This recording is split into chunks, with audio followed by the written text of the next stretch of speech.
Hello everyone, आप सब कैसे हैं। मैं उम्मीद करता हूं कि बहुत अच्छे होंगे और अपनी पढ़ाई को बहुत अच्छे से कर रहे होंगे। मैं आकाश कुमार बढ़ाना आईसीटी वर्चुअल क्लासरूम में आपका बहुत बहुत स्वागत करता हूं मेरे प्यारे बच्चों। जैसे आपको पता है कि हमारी 11वीं क्लास है और 11वीं क्लास में हमारा चैप्टर नंबर 7 आज हम लोग आपका प्रारंभ करने वाले हैं। और चैप्टर नंबर 7 है आपका रोजगार, समृद्धि, औपचारिकरण एवं अन्य मुद्दे। तो बेसिकली हम लोग जो है इन 3 मुद्दों पर बात करने वाले हैं। ठीक, इन तीनों मुद्दों को हम लोग गौर करके देखेंगे। ठीक है, सबसे पहले एक बार आप अच्छे से चैप्टर पर अपनी नजर दौड़ा लीजिए, चैप्टर को अच्छे से देख लीजिएगा, क्योंकि इसी के साथ हम लोग चीजों को शुरू करने वाले हैं। जब तक हमको मेन कंटेंट नहीं पता होता है तो हमारी चीजें थोड़ी सी साफ नहीं होती कि हम किसके विषय में बात कर रहे हैं। तो सबसे पहले चैप्टर का नाम, उसके विषय की थ्योरी आपके माइंड में कब होना चाहिए। कर लिया। आइए हम देखते हैं कि बेसिकली इस चैप्टर में हम पढ़ेंगे क्या। उन सारी चीजों को हम लोग गौर करते हैं। जैसे रोजगार विषय मूलक अवधारणाओं को समझेंगे कि रोजगार कैसे मिले, क्या उसकी मूल अवधारणा है, इस पर हम लोग बात करेंगे। आर्थिक गतिविधि और मजदूर शक्ति जो है आपका और बेरोजगारी संबंधी चीजों पर हम लोग इसमें डिस्कशन करेंगे।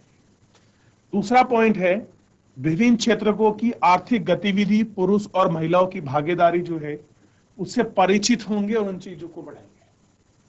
अगला है बेरोजगारी का स्वरूप देखेंगे, विस्तार जान पाएंगे। अगला है देश के विभिन्न भागों और क्षेत्रों में रोजगार और उसके अवसर के सर्जन के लिए किए जा रहे सरकार के क्या कदम उठाए जा रहे हैं, उन कदमों का हम लोग मूल्यांकन करेंगे। तो ये इतनी चीजें हैं जिन्हें हम इस चैप्टर के विषय में आपका थ्योरेटिकल रूप में आपका पढ़ने वाले हैं। एक बार गौर करके देख लीजिए कि हम किन किन चीजों को पढ़ने वाले हैं, क्या क्या चैप्टर में अध्ययन होने वाला है, चैप्टर के बाद क्या चीज है, हमको क्या लास्ट कंक्लूजन जो है हमको चैप्टर से आपका मिलेगा। आप इसको बहुत अच्छे से इसमें देख सकते हैं, इसको पढ़ सकते हैं, इसको महसूस कर सकते हैं। मेरे प्यारे, क्लियर है? ये आपको ध्यान रखने वाली बात है। आगे बढ़ते हैं। देखिए, मेरी आपत्ति मशीन से नहीं, एक कोटेशन है।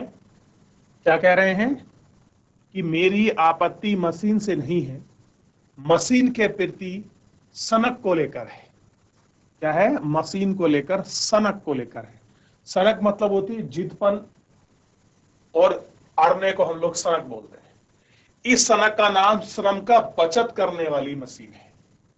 हम उस सीमा तक श्रम की बचत करते जाएंगे जब तक कि हजारों लोग बेरोजगार होकर भूखे मरने के लिए सड़क पर ना फेंक दिया जाए। सनक मतलब मशीन। देखिए क्या कर रही है, ये कोटेशन है महात्मा गांधी का। अब आप जानते हैं कि पहले जो काम थे आपका लेबर करती थी।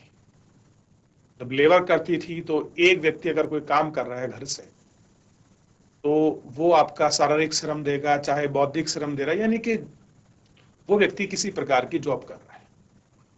तो उसी के जॉब से उसी के परिवार की आय का निर्धारण होता था, उसकी आजीविका का निर्धारण होता था। यानी कि एक व्यक्ति के जॉब करने से सारी चीजें आपकी चलती थी। लेकिन आधुनिकीकरण का दौर आया, इंसानों के काम करने की जगह आपके मशीनों ने ले ली। जब मशीनें आई तो व्यक्तियों को उन जगह से हटा दिया गया, उनकी जगह कौन आ गई? मशीन। तो मशीनों ने जब व्यक्ति को हटाया तो व्यक्ति की जो आय थी, रोजगार था, वो समाप्त हो गया। और ऐसे हजारों लोग क्या हो गए? बेरोजगार हो गए। और बेरोजगार होकर क्या हो गए? भूखे मरने लगे। और तब तक वो मरने लगे जब तक वो रोड पर ना फेंक दिए गए। ये सनक या अड़ापन किसके प्रति था? मशीन को लेकर था कि हम आदमियों से काम नहीं कराएंगे। कौन करेगी? बल्कि मशीन ही करेगी। देखिए क्या कह रहे हैं गांधी जी कि मेरी आपत्ति मशीन से नहीं है, आपत्ति किससे है? उस सनक, उस विचार, उस आर्यन पर को लेकर है जो ये चाहती है कि हजारों लोग हैं, जब तक उनको बेघर ना कर दिया जाए, उनको भूखमरी के आपका रोड तक ना फेंक दिया जाए, तब तक हम चैन नहीं लूंगा। तो उस सनक को लेकर ये बात कर रहे हैं। आगे बढ़ते हैं। तो ये महात्मा गांधी की कोटेशन है, थोड़ा सा आप लोग इसको ध्यान रखना। आइए आगे बढ़ते हैं और इस चैप्टर में जितने महत्वपूर्ण पहलू हैं जानने का प्रयास करेंगे। 7.1 यूनिट, चैप्टर नंबर 7 पहली यूनिट है। परिचय हम लोग पढ़ रहे हैं, इंट्रोडक्शन, यानी कि किसी के बारे में कैसे पढ़ते हैं उसका इसमें विस्तृत समझ डालें। लोग तरह तरह के काम करते हैं, बिल्कुल सही बात है, हर व्यक्ति के काम करने का तरीका बिल्कुल अलग है। अब आप देखते हैं कि जो काम करते हैं लोग, कुछ घरों में करते हैं, कोई बाहर जॉब करते हैं, कोई सर्विस करता है, कोई डॉक्टर है, कोई इंजीनियर है, कोई टीचर है, किसी न किसी तरह से सब अपना, कोई खेत किसान है, सब अपनी अपनी सर्विस देते हैं, अपना काम करते हैं। कुछ लोग खेतों में, कारखानों में, बैंकों में, दुकानों आदि में अनेक प्रकार के कार्यस्थलों पर काम करते हैं। कुछ व्यक्ति घर में भी अन्य काम करते हैं। घर पर होने वाले काम अब बुनाई, फीता बनाना, हस्तकलाओं जैसे पारंपरिक कामों तक सीमित रह गया नहीं है। अब ऐसा नहीं है कि केवल जो हाथ की चीजें हैं आप वहां तक ही सीमित हो गए हैं, तो ऐसा नहीं है, बल्कि इसमें सूचना प्रौद्योगिकी यानी कि इंफॉर्मेशन टेक्नोलॉजी, उद्योग के प्रोग्राम बनाने जैसे आधुनिक काम शामिल हो चुके हैं। यानी कि आप केवल ये काम ना माने कि शारीरिक श्रम, बुनाई उनाई ये सब काम है, नहीं, अब इंफॉर्मेशन टेक्नोलॉजी भी और उसका प्रोग्राम बनाना ये भी क्या है, एक मॉडर्न काम में शामिल हो चुका है। एग्जांपल है, मैं आपको इंफॉर्मेशन टेक्नोलॉजी के माध्यम से ही आपको पढ़ा रहा हूं, तो ये एक आपकी प्रोग्रामिंग है, और ये प्रोग्रामिंग क्या है, आप तक क्या है, पहुंच रही है, तो ये भी एक वर्क है। पहले कारखानों में काम करने का अर्थ किसी शहर में स्थित कामशाला से होता था। अगर कोई पूछे आपसे काम कर रहा है, तो पुराने समय में क्या बोलते थे कि काम करने का मतलब है कि शहर में कोई व्यक्ति किसी काम वाली फैक्ट्री में अपनी जॉब कर रहा है, तो ऐसे पहले विचार समझता था कि ये क्या क्या कर रहा है, बस काम कर रहा है। किंतु अब तो प्रौद्योगिकी परिवर्तन ने गांव में ही औद्योगिक उत्पादन संभव बना दिया है। अब कह रहे हैं कि जिस तरह से टेक्नोलॉजी ने बहुत सारे चेंजेस किए हैं, उस टेक्नोलॉजी चेंज ने क्या कर दिया है कि घर में ही क्या कर सकते हैं हम, कोई भी आपका उद्योग जो है उसका प्रोडक्शन कर सकते हैं। कोविड 19 महामारी के दौरान 2020 में लाखों श्रमिकों ने घर से ही काम के माध्यम से उत्पादकों और सेवा का कार्य विस्तृत किया। अब देखिए, कोविड 19 आया, उसके बाद लोगों ने क्या कर दिया, अपना प्रोडक्शन और जो आपकी सर्विस है वो कहां से शुरू कर दी, घर से ही शुरू कर दी। एग्जांपल समझ सकते हैं, पहले बड़े बड़े आपके रेस्टोरेंट थे, लोग वहां खाना खाने के लिए जाते थे, लोग उनको सर्विस करते थे, लेकिन कोविड में क्या कर दिया, लोगों ने अपने घर से फूड बनाया और लोगों तक आपका डिलीवर कर दिया। ठीक, व्यक्ति कार्य क्यों करते हैं, कार्य हमारे व्यक्तिगत और सामाजिक जीवन में एक महत्वपूर्ण भूमिका निभाते हैं। कह रहे जो कार्य हैं वो क्या करते हैं, व्यक्तिगत और सामाजिक जीवन में क्या करते हैं, एक महत्वपूर्ण जो आपकी भूमिका है, जो इंपॉर्टेंट रोल है वो आपका प्ले करते हैं, वो आपका निभाते हैं। लोग आजीविका के लिए कार्य करते हैं। कुछ लोगों को उत्तराधिकारी के माध्यम से कार्य किए बिना भी धन मिल जाता है। कह रहे कुछ लोग ऐसे हैं जिन्हें क्या कर सकते हैं आप, उत्तराधिकारी के माध्यम से कार्य किए बिना ही उनको जो धन है, जो पैसा है वो आपका मिल जाता है। ऐसे धन से किसी को संतोष नहीं होता, किसी कार्य से जुड़ा रहना हमेशा अपनी सार्थकता की अनुभूति प्रदान करता है। इसी के माध्यम से हम अनेक व्यक्ति को सही अर्थों में संपर्क स्थापित करते हैं। प्रत्येक कार्यस्थल पर व्यक्ति सक्रिय रूप से राष्ट्रीय आय में योगदान करता है। इसी माध्यम से विभिन्न आर्थिक क्रियाकलापों के भागों में लेकर देश के आर्थिक विकास की हिस्सेदार बनता है। यही सही अर्थों में आजीविका उपजन है। आजीविका उपजन मतलब आय को प्राप्त करने का तरीका है। ठीक, हम केवल अपने काम नहीं करते, अपने ऊपर निर्भर व्यक्तियों की आवश्यकताओं को पूरा करने के लिए कार्य भी उपलब्ध अनुभव है। इसी के इस प्रकार के महत्व को समझकर महात्मा गांधी ने शिक्षा और हस्तकला के विभिन्न प्रकार के कामों को माध्यम में प्रशिक्षण पर बल दिया। गांधी जी ने क्या कहा कि हमको शिक्षा लेनी चाहिए और हमें हस्तकला यानी कि कुछ हाथ से बनाने का जो हुनर है, इसके प्रशिक्षण, इसके ट्रेनिंग पर हमको जोर देना चाहिए। गांधी जी हमेशा कहते थे कि जो प्रारंभिक शिक्षा है वो मातृभाषा में होनी चाहिए। उसके बाद की जो हायर एजुकेशन है आप उसका मीडियम जो मर्जी बना दीजिए, लेकिन किसी न किसी व्यक्ति में कुछ ना कुछ काम करने का हुनर होना चाहिए। ठीक, कार्य पर रह रहे व्यक्तियों के माध्यम से हमें देश की रोजगार की प्रवृत्ति और गुणवत्ता के विषय में गहरी अंतर्दृष्टि प्राप्त होती है। इसे हम अपने मानवीय संसाधनों को जानने, उसको उपयुक्त योजना बनाने और सहायता मिलती है कि इसमें विभिन्न उद्योग और सरकारी क्षेत्रों में राष्ट्रीय आय में योगदान का विश्लेषण जो हम करते हैं, इन सब चीजों में हमको ये देखने को मिलता है। सहायता मिलती है ये समाज के सामंत वर्गों पर बल श्रमिकों आदि शोषण की समस्या का निदान भी करते हैं और यह है सहायक सिद्ध है।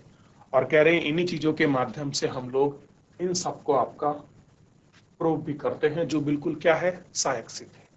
क्लियर है? ये चीज हमको थोड़ा सा इस पर पॉइंट ऑफ फोकस करके हमको गौर करके एक एक चीजों को थोड़ा सा देखना चाहिए। ठीक, तो एक बार थोड़ा सा आप इसमें इस इमेज को देखिए। बहुराष्ट्रीय कंपनी पंजाब के जलंधर शहर में एक घर से निर्मित फुटबॉल की बिक्री करती है। अब एक कोई मल्टीनेशनल कंपनी है, गांव में वो सामान बनाने के लिए देती है और फिर वो उसको बिक्री करती है। देखिए आज भी आप देखेंगे बहुत सारे ऐसे क्या है, हस्तकरघा उद्योग हैं, जो घरों में जो आपकी महिलाएं घरेलू, वो अपना काम बाहर जितना भी उनका घरेलू काम है उसको 9-10 बजे तक निपटा कर और दिन में 5-7 घंटे जो अपना उनका फ्री टाइम होता है उसको निकाल कर वो कुछ ना कुछ छोटा मोटा इस तरह का काम करती हैं। कोई फुटबॉल बनाती हैं, कोई आपका बीड़ी बनाती हैं, कोई माचिस को डेवलप करते हैं, ना जाने और कितने ऐसी चीजें हैं, पैकेजिंग वगैरह, ये सारी चीज महिला करती हैं ताकि वो महीने का कुछ एक आय को इकट्ठा कर पाए। और वो लोग क्या करती हैं, कुछ आय को आपके इकट्ठा करती हैं और उसी आय से वो अपना चीजों को, अपना जो आजीविका है उसको चलाती हैं और अपना सामाजिक स्तर अच्छा करने की कोशिश करती हैं। ठीक, इस प्रकार के एग्जाम्पल आपको देखने के लिए मिलेंगे जो बहुत सारे हमारे समाज में क्या है, विद्यमान है। एक बार इसको देख लीजिए, पढ़ लीजिए, समझ लीजिए, किसी का कोई डाउट है आप उससे पूछ लीजिए, फिर हम लोग मेरे प्यारे बच्चों नहीं तो इसमें आगे बढ़ जाएंगे।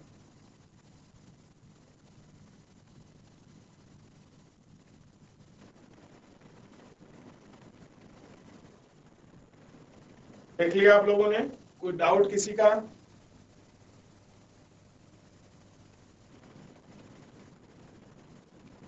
देख लिया? आगे बढ़ जाए।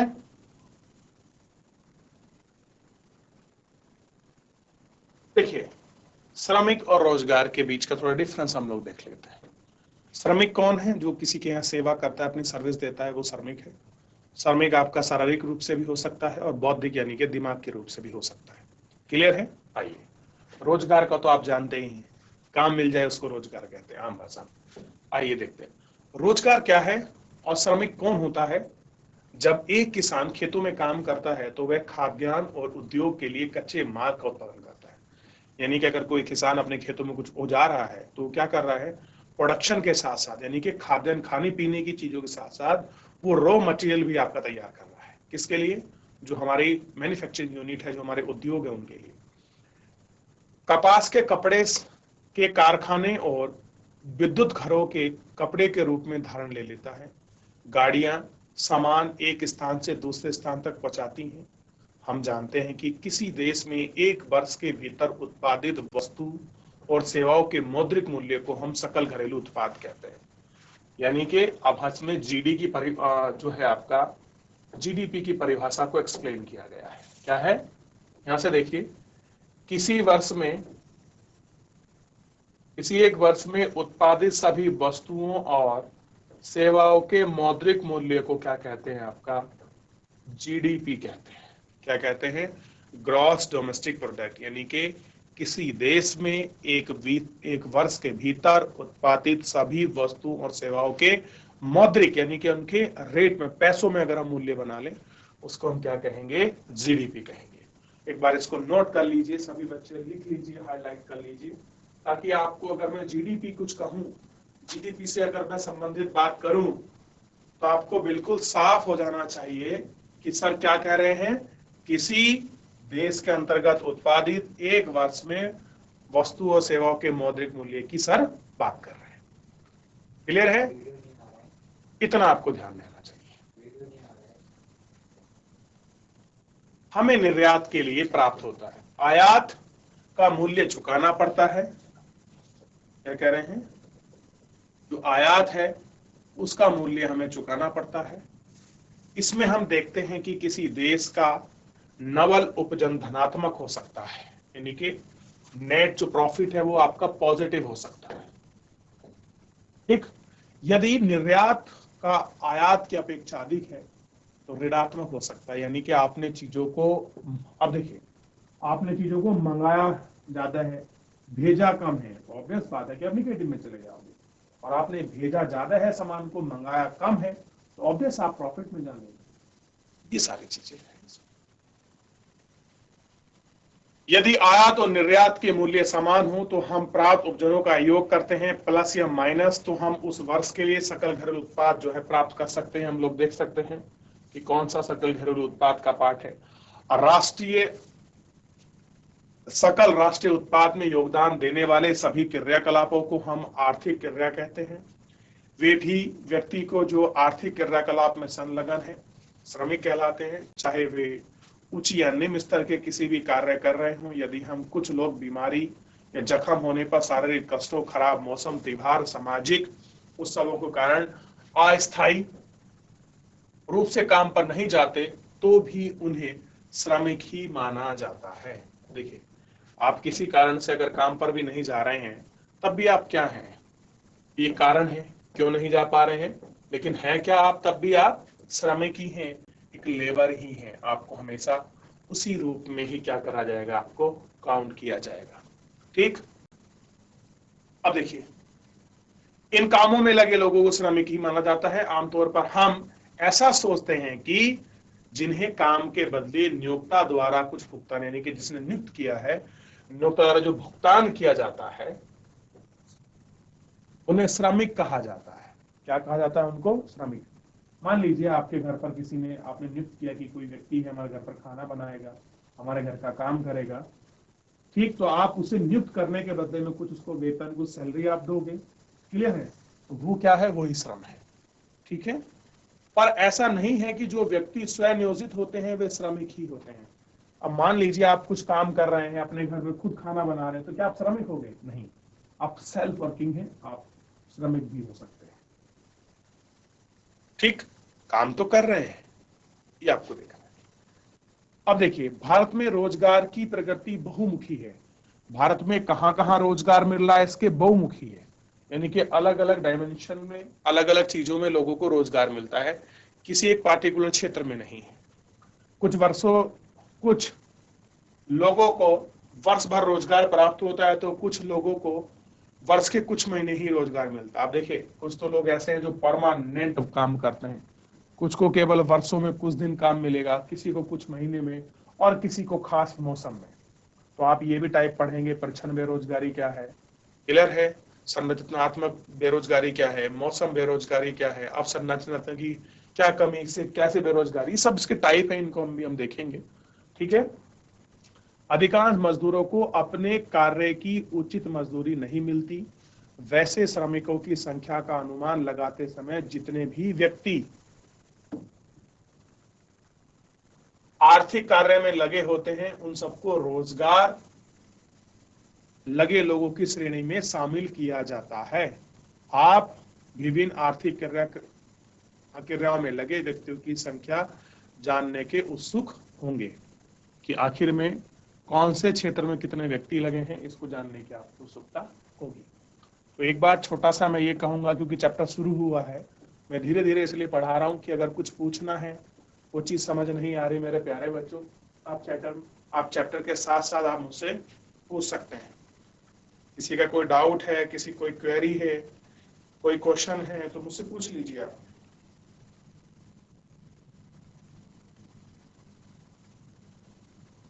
देख लीजिए, फिर आगे बढ़ जाएंगे।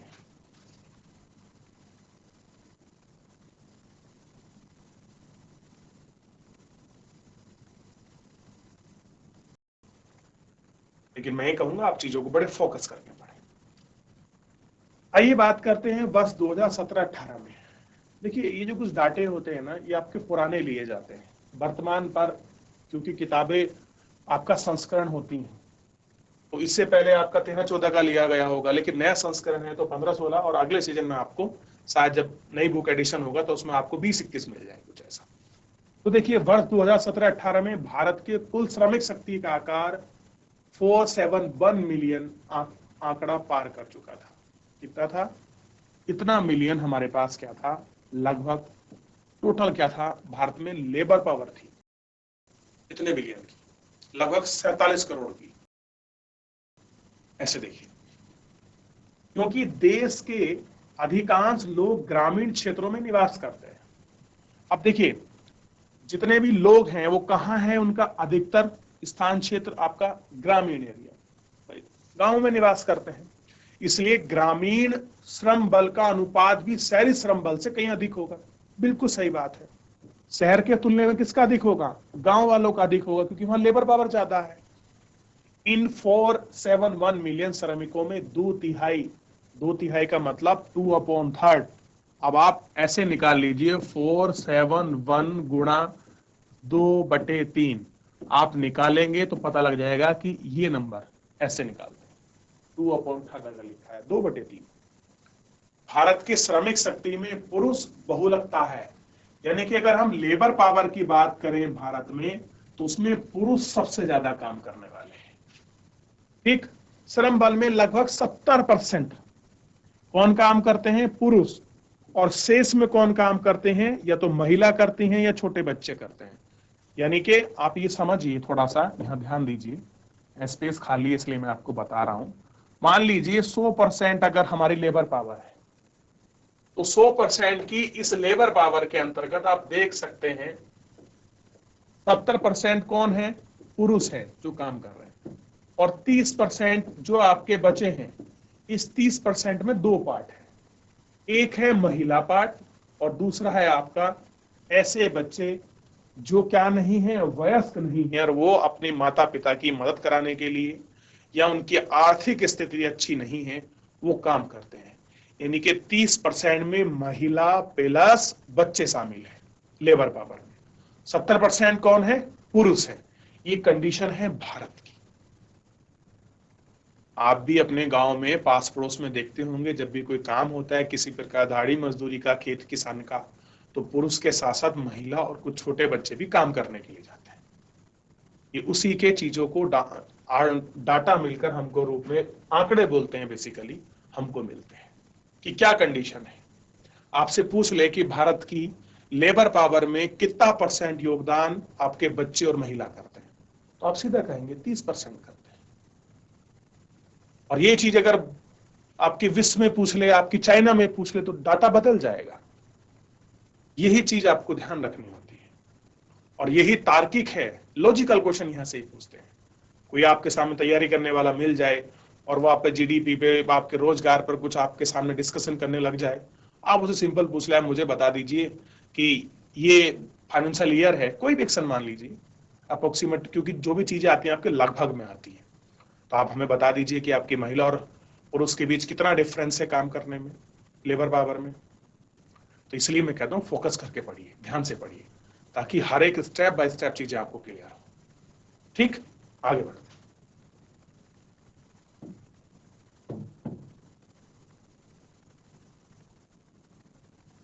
ध्यान दीजिए, ग्रामीण क्षेत्रों में महिला श्रम कुल बल श्रम का 1/3 है। अगर यही बात हम लोग गांव में करें, मान लीजिए गांव में हमारा श्रम कितना है? 100%। तो इस 100% में 1/3 पार्ट, यानी कि 25% काम कौन करती है? अकेला महिला करती है, और 75% कौन करता है? पुरुष करता है। ये आप देखिए स्थिति बदल गई। एक थी ओवरऑल बात पूरे भारत की, और यहां बात कहां हो रही है? केवल ध्यान दीजना है ग्रामीण क्षेत्र की। तो इस तरह से भी अगर आप ध्यान नहीं देंगे तो समझ नहीं आएगा। कितना है? 1/3। शहरों में केवल 20% है, और अगर शहरी क्षेत्रों में बात करें तो शहरी क्षेत्रों में कितना हो जाएगा? महिला में 20% हो जाएगा, और पुरुष कितना हो जाएगा? 80% हो जाएगा। ठीक, ओवरऑल कितना बताया था मैंने आपको? 30%। अब शहर में 20 और गांव में 35%। चलिए, 35% कहां हो गया? गांव में। आगे बढ़ जाते हैं और कुछ डाटा सारणी दी गई, इनको भी हम लोग देखेंगे इनके माध्यम से। महिलाएं खाना बनाने, पानी लाने, ईंधन बीनने के लिए साथ साथ खेतों में भी काम करती हैं। उन्हें नगद या अनाज के रूप में मजदूरी नहीं मिलने के मामले में भुगतान नहीं मिलता। इन्हीं कारणों से महिलाओं को श्रम वर्ग में शामिल नहीं किया जाता है। अर्थशास्त्रियों का आग्रह है कि इन महिलाओं को विभिन्न श्रमिकों आपका श्रमिक माना जाना चाहिए। अब देखिए अर्थशास्त्री क्या कह रहे हैं, जो महिला खाना बनाती है, ध्यान दीजिए, जो पानी लाती हैं, जो आपके ईंधन बीनती हैं और जो खेत में काम करती हैं, अपने खेत में हम इनको क्या नहीं मानते, इनको श्रमिक नहीं मानते। लेकिन अर्थशास्त्री कहना का उनका आग्रह है कि इन महिलाओं को भी श्रमिक माना जाए। आपकी माता घर में काम करती है, क्या हम उनको लेबर देखते हैं, श्रम देखते हैं, उनका कार्य देखते हैं? क्या उनको उसकी सैलरी मिलती है? आप कहेंगे सर कैसी अजीब बात कर रहे हैं आप, घर में काम करने के कौन पैसे देगा? लेकिन वो जीडीपी में उसको ऐड नहीं किया जाता है। ये यहां बात चल रही है, ठीक है, ये हमको देखना है। और क्या आप समझते हैं, अब मुझे बताइए, क्या ये काम को लेबर पावर के रूप में ऐड करना चाहिए कि नहीं करना चाहिए? तो ये सारे मुद्दे हैं, ये सारी चीजें हैं जिनको हम लोग कल और अच्छे से विस्तृत तरीके से देखेंगे मेरे प्यारे बच्चों। फिलहाल समय समाप्त हो रहा है, तो आज के लिए इतना ही। मिलते हैं नेक्स्ट आपके लेक्चर में। और अगली यूनिट हमारे पास है 7.3 लोगों की रोजगार में भागीदारी। इसको बड़े अच्छे से पढ़ेंगे और मैं उम्मीद करता हूं कि कल बच्चे खुद जुड़ेंगे और चैप्टर को पढ़ेंगे और फिर मैं उसका एक्सप्लेन करूंगा। क्लियर है? चलिए आज के लिए इतना ही, मिलते हैं नेक्स्ट लेक्चर में। धन्यवाद।